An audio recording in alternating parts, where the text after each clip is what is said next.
Sure. All right. So you on the phone. And here we go.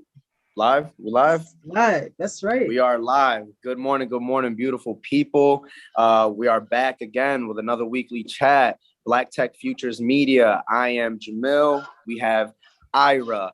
We have a great guest this morning. Really dope artist who's actually in the NFT space, who's found success in the NFT space. We're super excited to have a conversation with Maxwell Step. Maxwell, man, thank you so much for joining us, bro. Thank you for having me. Really love having this chat with you guys. Yeah, absolutely. Yeah, we want to dive right into it. We want people to see your art. We can't wait for the people who, after getting to know who you are and your process of how you got here. Just before we went live, I was explaining how, of course, we want to get your origin story, how you got into it. And of course, what your first processing or the process was for minting your first piece. A lot of the artists that we've had on our show never minted an NFT. I've minted an NFT. Ira, have you minted yet? Not yet. But she has pieces that she will be minting. Yep. Yeah. And so we're in that kind of cusp of bringing on artists, but it's super cool to have you here to kind of explain your journey so far. So if you can just give us a brief little history on how you got to become according to your Instagram, a pixel pusher. Talk to us about that, man. Yeah, so it all started 2 years ago when I started doing like pixel art. I was just like scrolling through Instagram, looking at other artists that I follow. And then I was looking at this artist. He was actually recording himself draw. And then he was like zoomed in as he was making a line. And then because he was zoomed in, I was able to see the pixel. And I was like, like I've always loved pixel, like the pixel art in games and so on, because that's what I grew up on. And I'm like, I never seen somebody use this medium to like draw portraits or like represent like Black people in it or so on. So then I was like, I could probably do something. And this was around the time that I was trying to find like my style of drawing like digital art, because I've always done traditional art and I've done like digital art in school, but then I wanted to like progress in the digital art, but like I didn't have a style, or I felt like I needed more work on it. So then when I saw the pixel art, I was like, I could probably do this. I don't see it anywhere else. And it was like, I'll probably be like one of the first to do it. So then I just went on YouTube and then I looked at a tutorial how to make pixel art in Photoshop. And then there was this guy making like a Super Mario mushroom.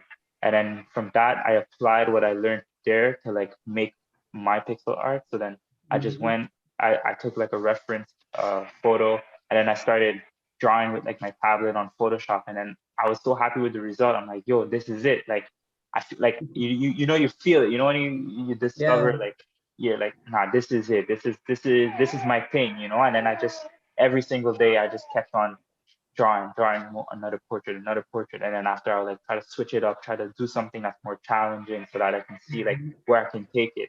And so I was doing that up until like when I got into the NFT space, which was like around last in December 2020. And what happened was I had like I've only posted on Instagram, and then I started posting on Twitter. And then because I saw that there was a bigger community of pixel artists on Twitter, and it was easier to like talk to and people get your work out there in the pixel art community. The only thing is that I was new to Twitter, so I didn't have much following, so I didn't have much exposure and so on. And so I felt like it was hard to like really push and get like my pixel art recognized by other bigger pixel artists and so on. Right. But there was a few like bigger pixel artists that I had like that liked my work and that interacted with me. And so one of them, I saw he was in the NFT space, and I was like, I saw that he put up like a piece, and then he's like, oh, I just sold this piece for something ETH, worth like $2,000. And I'm like, what?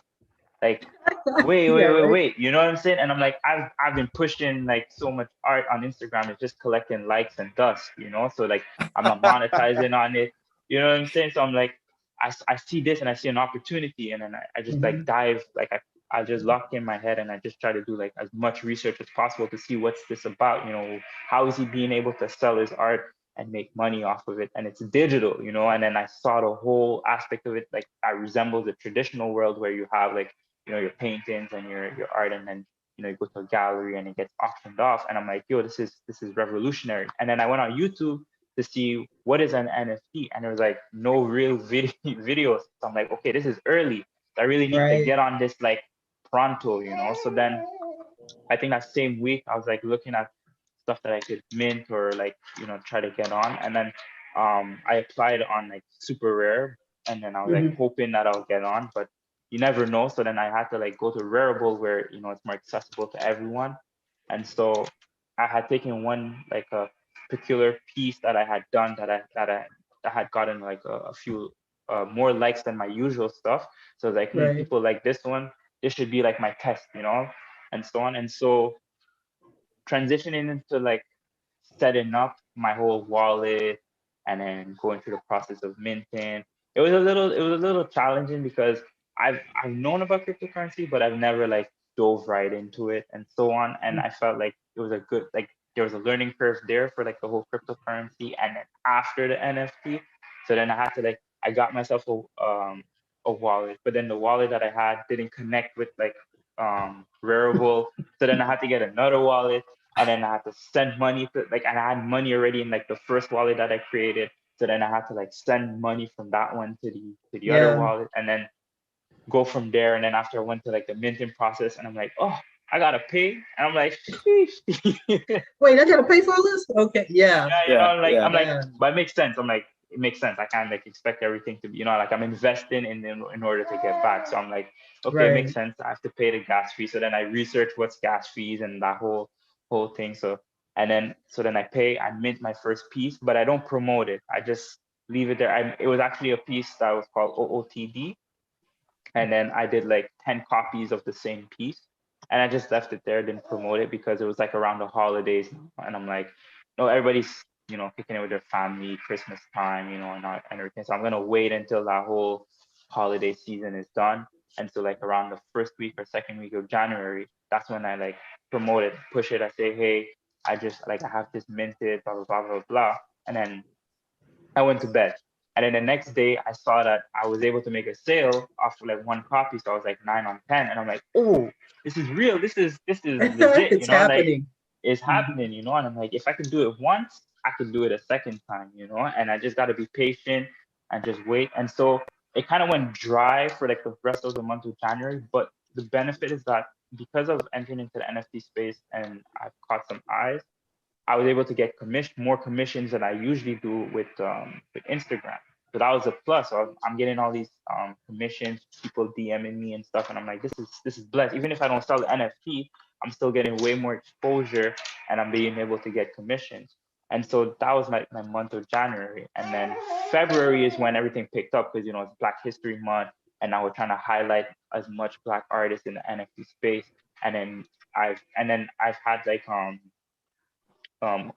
one, I don't know if you guys know the group One Off, but Mhm. they're in the NFT space, and they support a lot of Black artists and so on. And so they started like messaging under like art pieces that I was like just posting, like tweeting about, and they're like, hey, are you minting this soon? Hey, are you minting this soon? And then there's other people that are asking about other pieces. So I'm like, okay, if like this is a better way for me to know like what's gonna sell or not. So then I start Right. minting those specific pieces that people are asking about, and we're able to get some sales.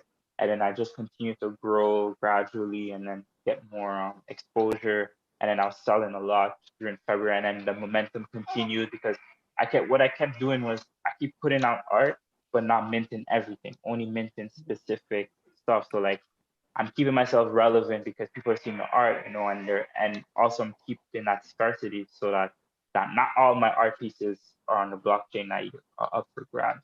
So Right. that's kind of how I went to it, and then yeah, and then after um transitioning from because I was only on Rarible, I wanted to get on like a more bigger platform, and then Foundation was another platform that came out, and so I saw that people were having a lot of success on there because you're able to, I feel like on Rarible, you sell for less, but you can sell more. And then on foundation was more like you sell less, but for more. You know what I mean? Oh Got yeah. you. Oh, I Yeah. checked So their I was, stuff out. Yeah. Oh yeah. yeah, Oh man, you guys got to. We will leave all this information, and I hope maybe Ira we can share just some of his stuff. Like I like just Yeah, let's have a look at. quick moment to talk Yeah, about your let's. art. Like it's yeah, I love your punchline in like your profile pages. You say I'm paraphrasing now, and please correct me. You say no problem. I draw with pixels to capture the essence of people. Yes, Mhm. yes. Well, I draw with squares that With capture the squares, essence. Yeah, Thank yeah. you, thank you. I love that because looking at what you were explaining, finding your unique space in this art world, because digital art has always been around, right? It wasn't Yeah. until the NFT, bubble, if you will, or this burst, really shined a huge light on digital artists and giving them true ownership now of their art through Exactly. blockchain technology. And you've said that you've always been a traditional drawer, and we can obviously tell like this art is amazing. And you found this space in pixel art and noticed and a void in the market, or a void in this art creative space of taking portraits and pixel art and really making these beautiful like pieces. And it adds so much texture when you see like the pixels that it's made from, and of course the vibrant colors, and like it's just black art. Like who doesn't love black art? Like look at just like culture just oozes out of every single Yeah. piece. Thank you. Like it's truly amazing. And is this is your foundation page, right? Is this foundation? Exactly. Yeah, this is foundation. And guys, you could just see the pieces that he's been selling. Like it's the art speaks for itself. Like you see how real this community is, and even though it's super new still, you see the sheer just hustle Maxwell explained in terms of really staying consistent and doing the research, doing the work. And man, you literally took the steps that an artist should be taking in order to make a name for their self. And you are just a shining example, man. Like this is awesome. So let's kind of go back a little bit and kind of break it down. Now, when you said that you noticed how Twitter, you were getting more engagement with the pixel art community specifically, and you kind of started dipping in there. And when you said you didn't promote at first because you were just testing the waters and then started promoting in January, what did that look like? Were you just all in on Twitter and just engaging with people, sharing your photos, and just how did that look like? Can you take us in those trenches and tell us how that process went when you were promoting? Yeah. So yeah, like you said, I was really engaging with everybody, like commenting on other people's stuff, retweeting. People that are already like in the NFT space in general. That's who I was like interacting with. And so like a lot of engagement. I think like when it comes to the NFT space, it's like if you just like post your art and be like, hey, I'm selling this, and then you just disappear, it's not gonna sell. You know what I mean? I feel like you gotta really be within the community and like really talk with people, engage with people, promote other people's work, because all of this is like, I feel like the NFT space is, it's like it's all artists trying to make it, and so when you all come together and help one another come up, then that's when like you bring in that positive energy back, and so that's why I always make sure to like reply to every comment that's on top of my art pieces. Like I'll always go and reply to every single thing. And yeah, I just engage with people, even like people that buy my stuff. I go into the DMs and be like, hey, thank you so much, for getting my art, I really appreciate it, and then that maybe spark another conversation with the person, get to know them a little bit better, because and essentially they're collecting your work, but they're also investing in you as well, because especially with the NFT space, it's That's like a bar. you got to play the long game. So if they're if so like they're your early investors, basically. That's what it is. Like they see the potential in you, because they might resell your artwork in the future and then they can make a buck, and so you got to engage with them. It's like you're creating a brand, and Absolutely. because I work as a product designer in UX UI. It's like you got to think like the collectors are like the users of your product, and your product is your art. And so you got to give them the whole experience, you know, from start to finish. Like, yes, they're going to enjoy the art, but you want them to enjoy the artist as well. And so they got to get to know you, which is something that, you know, a lot of artists struggle with, me, myself as well, because I'm introverted. So like, but you got to put yourself out there, you know, you got to make sure that people can connect not only with your art, but with you, see the person that's behind the art. That's why I like these conversations, because it gets people to know me a little bit better, you know, and Absolutely. be able to know who's the person behind the art, what's their vision, why are they creating, and how are they creating, and what's their life like, you know. And I think that's why even Clubhouse too is good to like to get people to know you in that way as well. So yeah, you got to engage and you got to put yourself out there so that people get to know you, the artist, Yeah. because we like, because especially in this era, we hide behind the screen. You know, it's like, can I make this Yeah. art? Let me post it and then disappear. Boom. And This gone, did. right. you know? Yeah. And, I and love believe it or not, a lot of Maxwell, artists are like that. Yeah. right? I Sorry, go ahead. love, Maxwell, that you are providing a blueprint for artists, and especially on how to think about marketing your work, right? Mhm. When you were talking about, now I would suppose you about to be an OG in the NFT game, right? So we talk a lot about on Clubhouse OGs, right? If you got Yeah. in before a certain period. And I thank Jamil eternally for introducing me to the concept. I'm sure I would have heard about what once Beeple dropped his Oh yeah. insane Oh, it would have caught up to you Yeah. NFT, eventually, of course. Yeah. right? But that was eventually, man, right? Right. Um, Right. but that is a thing. I'm glad you were bringing up exactly the fact that as an artist, you have to also promote your own work. So what's interesting to me about the NFT game is that, again, you get to choose, you get to decide as the artist. Have you thought about working with any galleries? Like, what's your thought on that? You know, working with an entity to promote your art exclusively, just like the old school days. Now I'll call them old school now, right? When we talk about galleries and all that, Yeah. and the middlemen versus, and because I'm really thinking about giving, what words of encouragement would you give to artists who are looking into NFTs as an opportunity? Like, what would you say? Because you had to go through a lot of the technical confusion. Yeah. Like you said, there were no Right. early clubhouses. Clubhouse existed, perhaps, maybe. I don't even know if Clubhouse existed. I think Yeah. Clubhouse It was was there, but new only though. for Apple users. So, and I'm an Android user, Exactly. so I was even on Correct. Clubhouse. Yeah, yeah. But you are self-taught in terms of understanding how to not only Right. create the art that you want to create to put on the blockchain, but also, like you said, setting up your wallet was a challenge, right? What encouragement would you give artists who are interested, perhaps who want to dip their toe, who kind of want to start but don't necessarily know where to start? Yeah, I think what I would let them know is that what first, you know, like with anything that you start, you gotta take your time to do research. You know, so you gotta take your time, take the baby steps, really get to Mhm. know everything. Like, you know, try to figure out as much as possible. You know, like so that's whether it's cryptocurrency, how the whole NFT space works. But not only that, get to know the people in the space, the people that's Yeah. been there for a while. Look and observe, see what they're doing. That's what, you know, that's kind of what I did too, because I was new. So I was looking at other people that's been in the space before, see how they sell, how they tweak, what they tweak, what are they minting, you know, and how they interact with the collectors and what they do.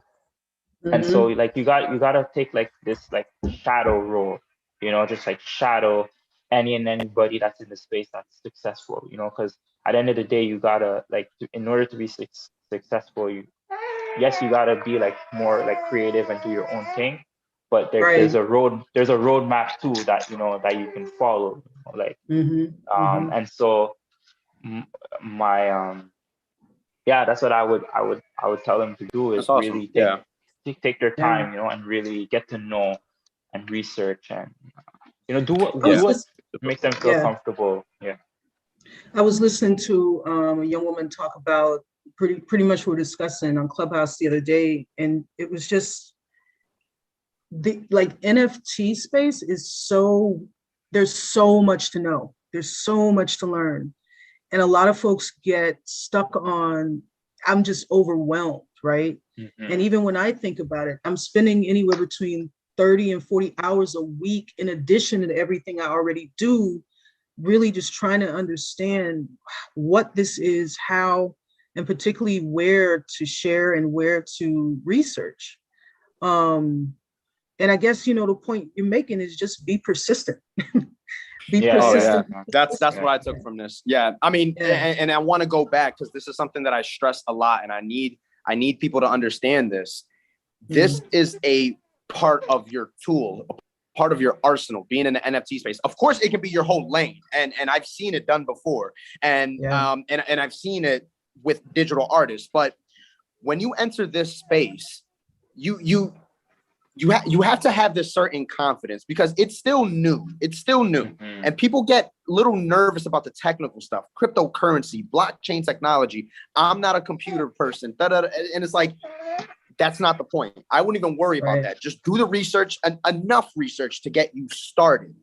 Just to get you started, right? Because this is something that's going to help you expand your brand. Now, that's what I stress. It's brand building. We're not in the Van Gogh days where your art actually spoke for itself because it transcended through time, because it's a part of just art history. No, we're in a space now where we have social media, we have technology, and we know how to do that. So why not merge those two, build your story up, build your brand up through your art? Maxwell, and you're a perfect example of that. It's really cool how you mentioned as well that when you first started out minting and getting into the NFT space, that alone got you more commissions just on your art side. And that's the whole point right there, right? It's just another tool to help expand your brand, to help expand your own economy. And that's why we're here. And that was a perfect way to be introduced into the NFT space and build your business as an artist, right? Because a lot of artists don't like to hear that word, right? Business and art, and I get it. But hey, we have to play the game. This is the economy. This is the creator economy. This is where we can turn our art into business, but make it passionate business. Make it a business of humanity, of morals, of true transparency. And blockchain technology allows that. Yeah, absolutely. And with that being said, I do have to go. Maxwell, we are definitely going to connect, man. I would love for you to discuss briefly on your tribe. I'm not sure if I'm pronouncing right. Tribu mask collection. Yeah. I'm heavily looking into purchasing one of those because I love the concept. Thank you. Yeah, the mask itself, like, and you just kind of, it was inspired. You created that on your own. Like, these are like unique. Yeah, they're all created on my own unique. Just like I just go to the computer and I just like start just drawing so whatever idea comes. I'm gonna absolutely look into one of those things because I really like the designs on those, and I just love the concept, like the African masks on these pixel characters. So dope. You guys got to check it out. Tribu, is that how you pronounce it? Yeah, Tribu. Yeah, exactly. Yeah, what's the URL? And it's on your wearable, or? Yeah, it's on my wearable. I think if you go, you could just go like wearable, wearable.com/tribu mask. I think it should pop up. That's TRIBUU. Yeah, exactly. And then MAS, mask. I mean, either way, you guys definitely have to check out just Maxwell's like art in general, but like the Tribu in specific, like I'm gonna look into purchasing one of those because I really nice. That really spoke to me a lot. Yeah. So, but with that being said, Maxwell, we are definitely gonna connect. You are an amazing artist. Thank you so much for diving into the space. Thank you so much for sharing your process with us, your journey. I would love to get to know more about you and really, really work on some stuff with you, man. Really help promote you as well and come up with some campaigns in the near future. That's what Ira and I are here for. And we just want to help you just blow up, man. You're next up. You're here. You're the new generation, man. And we can't wait to see what else you got coming up next, man. Thank you so much. All right, guys. Peace. All right. Peace, Jamil. So we got about 5 minutes. I just wanted to, this is actually something we were talking about, creating Black collectibles. The other night in Clubhouse, and the need for this, and the reality that people will buy it. So I think I would love, because How long has this been up? Was this an early Uh, work? no, it's not as early. It's part of the latest, but I think it's been up for a while. But I still have more that I'm gonna like keep on minting as I go, as I get more time, to be honest. Right, Because right. I minted 8 of them. One sold already. I think like it sold like last week, and Okay, so nice. I'm just trying to push out as much as possible. Okay, But I'm taking this my is time with great. it because I don't want to rush it, but also just like it's just time. I just need more time to continue to work Yeah. on it more. Yeah. Well, well, you know what, Maxwell, man, thanks again so much for being with us this morning. Basically, we're going to wrap it up. I want to also mention to people that they should definitely get the art that you created, and they should also definitely get my brand new t-shirt. Let me show it to Ooh. you. So this is the new t-shirt that I just created. Dope, dope, dope, Right? dope. It is not an NFT. I thought about doing it that way, right? But instead, I'm going to Mm. do a different series, collection of t-shirts. But yeah, definitely go to nftcreativetraders.com, nftcreativetraders.com. You can see all of our shows there on YouTube, Black Tech Futures Media. You can see all of our shows there. I thank you for joining us. We're definitely going to promote your stuff. If you are an NFT artist, a BIPOC NFT artist, please contact me. You can do so at nftcreativetraders.com. You can do so at blacktechfutures@gmail.com. I am Ira. I am out. I appreciate you. Keep doing what you're doing, man, okay? Thank you so much. Thank you for You're having very me. welcome. Really enjoyed the Absolutely. conversation. Thank you. All right. We are going to see you all